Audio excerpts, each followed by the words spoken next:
So at my new job, we work with people that are staying at a homeless shelter, and they're also, some of them are in a rehab program as well.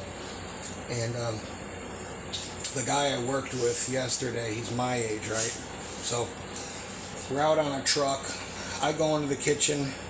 They give me a lunch. It has 2 sandwiches, a banana, and something else in it, and water or whatever. So I ate my lunch in the morning while I'm driving. It was ham with cheese, and I didn't put any mayonnaise or mustard on it because I was just going to hurry to eat.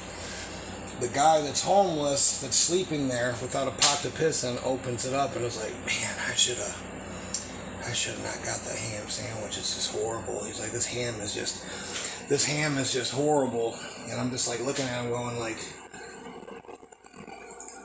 no one told you had to fucking take it. You know what I mean? And he's like, yeah, it's just not good ham, man. I don't know. It's just not, And I'm just like going in my head like, dude, you don't even have a fucking pot to piss in, and you're fucking talking about a free sandwich that they gave you? Nobody had to make your ass a fucking sandwich. You don't even have a kitchen to make a sandwich in or a refrigerator to put the shit in.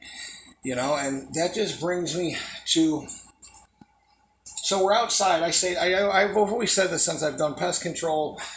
As a kid, I always said, don't smoke in front of the fucking customer's house. I'm in a big truck.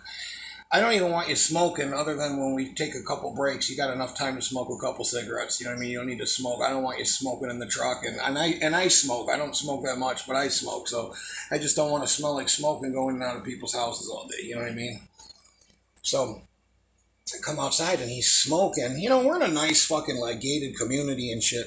There's a couple movers that are there moving the guy. And I go, dude, what are you smoking in front of the guy's house for? And he's like, oh, the movers were smoking. And I go, that's your fucking rationale at 40-something years old? Because they were doing it? What did I tell you when you started working with me? Don't smoke in front of the customer's house. They will call and complain, okay? And it looks unprofessional as fuck. I'm just saying.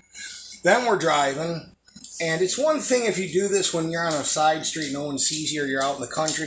Throws a fucking banana peel out the window of the truck, and I'm just like going like, man, it just reminds me of why a lot of people don't get sober. One, they haven't hit rock bottom. This guy would literally twirl a sign in front of a restaurant, get paid $50, and his story is he would use it to drink, and he would go out to bars, and then he would go sleep behind the bar and whatever else, okay?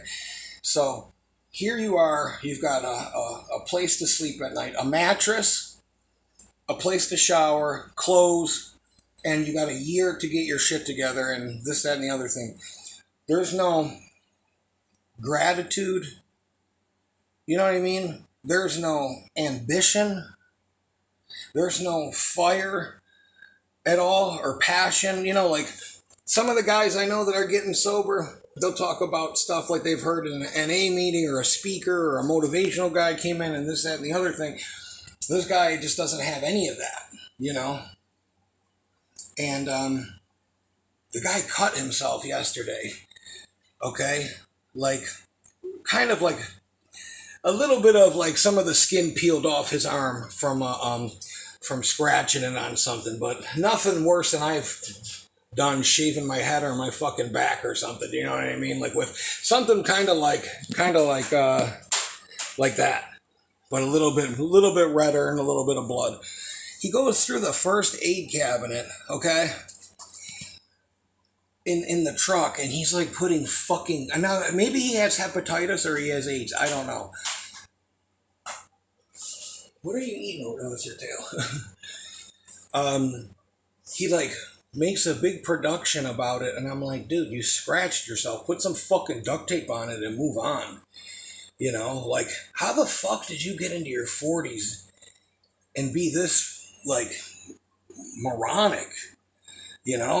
Like, I've told the fucking company numerous times, I don't even want the guy on my truck. He's not that good. He's not a go-getter.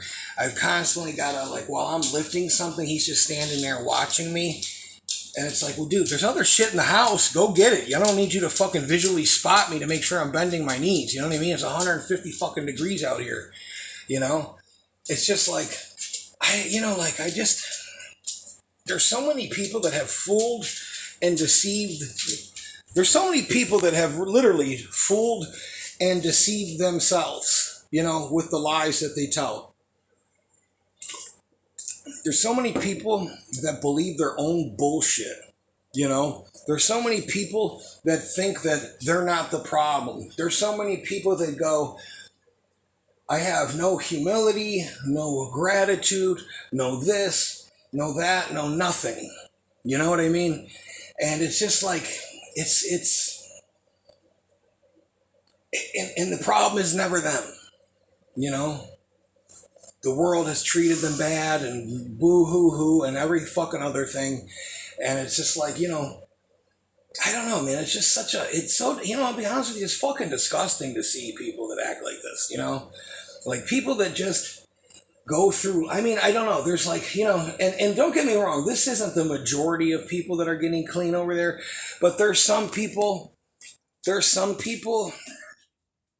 I just go, this guy does not have number one, you don't have Jesus Christ in your life. You're not strong enough, just like I'm not strong enough to do it myself, or I would have done it myself numerous times ago. Do you know what I mean?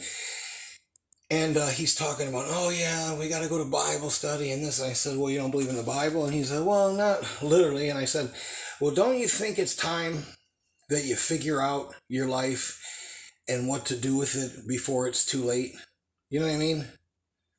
He's just had, I don't know, man. It's hard to describe, but it's just people are so like, it's almost like, they're lovers of themselves. They're so fucking aloof and just disconnected from any real reality.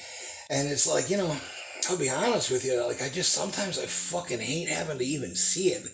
I was a corrections officer before. It was the worst fucking job in the world that I've ever had in my life. There's nothing glamorous about it. It's not fun. The uniform looks cool. That's about it. Do you know what I mean? Like, it's for men that aren't in charge of the TV remote when they go home at night. You know what I mean? Like, it's just, I don't know. But I go in there and I just go, there's so many people that are just, and they've all had opportunities, like including myself, numerous opportunities to get my shit together. And they just go, oh, I got time. I got plenty of time. How much time do you really think in general, even if what was going on today wasn't going on, how much time do you really think you got when you're in your fucking 40s doing this bullshit? Do you know what I mean? Probably not a lot. Do you think you're going to go into your 60s without anything, sleeping behind a fucking bar, drinking, and then not even really getting down to the root cause of why you do it? You just think that you're going to, I don't know, but I'll just tell you, you're not fooling me, you're not really fooling yourself.